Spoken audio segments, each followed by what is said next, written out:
Canada literally was inhabited by the First Nations. They consisted of a number of tribes, from the Blackfoot in the west to the Iroquois in the east. Borders did not exist. This was a reoccurring theme in the short story Borders, written by Thomas King. When the mother was at the border between Canada and the USA, she was asked for her citizenship. She responded with Blackfoot. The guard goes on to question her again, asking if she meant Canadian, but she stands her ground and continues to say Blackfoot. Tribes like the Blackfoot live spiritually and are connected to nature. To them, the borders still don't exist. 2018, the verdicts of 2 trials occurred in which both charged white men of crimes against Aboriginals, and they were both found not guilty. The first trial was of Colton Boushie, who was shot dead by Gerald Stanley. Stanley was a white farmer and a part-time mechanic who lived in the rural region of Saskatchewan. Now, when they saw Boushie and his friends approaching an SUV, they didn't really think anything of it. They just assumed it was one of their clients. Now, whatever happened after that varies from side to side, from person to person. There's only one thing for certain. Gerald Stanley shot Colton Boushie once with a semi-automatic pistol, which fatally wounded him. When it came time for the trial, a big controversy struck when the jury was all white. Stanley claimed that the trigger just went off. This was the excuse that resulted in his charge of not guilty.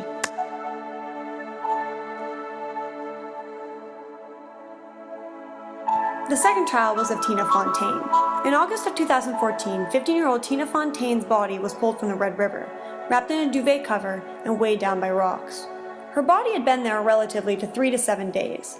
Tina's then-boyfriend, Cody Mason, testified that she had met 56-year-old Raymond Cormier earlier in the summer of 2014, when she had asked him for a place to stay. Cormier supplied Tina with many drugs, and bragged to his friends that he had sex with the 15-year-old. One witness testified that she had once seen Cormier grope Tina.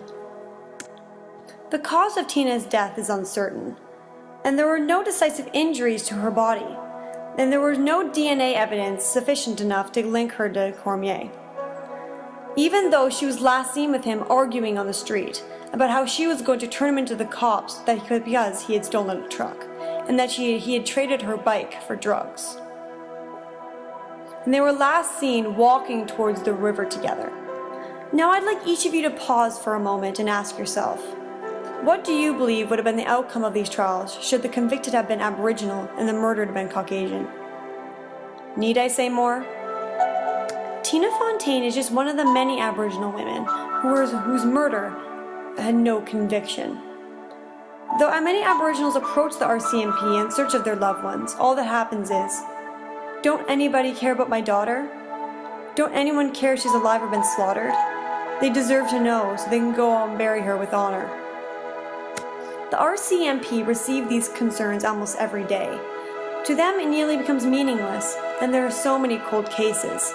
Aboriginal women are more vulnerable to prostitution, killings, and rape than ever before. The RCMP seem to dismiss many of these cases, and sometimes horrendous crimes are gotten away with right under their noses. This was the case of Robert Pickton, one of Canada's most vile serial killers to ever exist. His victims were mostly drug addicts and prostitutes that resided in downtown Vancouver.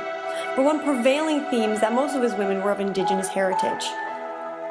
As more women seemed to disappear, the rumors of a serial killer emerged, with many complaints to the RCMP that they were taking no action. They dismissed the idea of a serial killer and wouldn't even acknowledge that some of the missing women might be dead.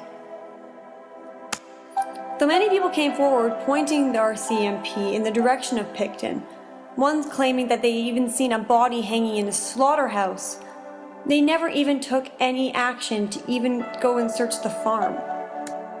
When Pickton was finally arrested for weapons charges, they searched the barn and found items belonging to one of the missing Aboriginal women. Blood samples were taken and proved positive. They kept him in jail with an undercover RCMP officer, who he admitted to killing an abundance of 49 women. This was enough to get him a life sentence. Though, if the RCMP had listened previously, many of the women who lost their lives might still be here. Not only is there injustice in the legal system, injustice prevails in the social service system. There are more kids in care right now than there ever was in any other residential school. And you will note that the trend to remove Aboriginals at birth, literally in the hospital, from their mother's arms continues to increase. From one Winnipeg hospital, 30 to 40 babies are apprehended per month, with some just being the excuse that if a parent had once been in CFS's care. While as recently as May of 2018, the federal government Minister of Indigenous Relations, Richard Feehan, announced that $800 million will be awarded to 20,000 victims of the 60 Scoop programs.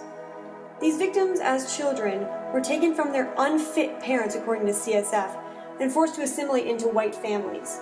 During this time, Aboriginal children never saw their parents or siblings. The psychological scarring that they endured resulted in approximately $50,000 per victim, and restricted 3 minutes to appear before commission for a victim statement. Tell me, is $50,000 in 3 minutes for a life-scarring justice for what they had to endure? Well, I can only imagine that many Aboriginal parents who had their children snatched away from them do painfully feel Downey's words of, "And when something stirs in your heart, a feeling so strong and intense, son, when will you dance? Son, when you dance, I'll be on your shoulder, and you'll feel it." Just as Gord Downie took a stand to raise awareness of the injustices exacted on Aboriginals, won't you join me in continuing the journey?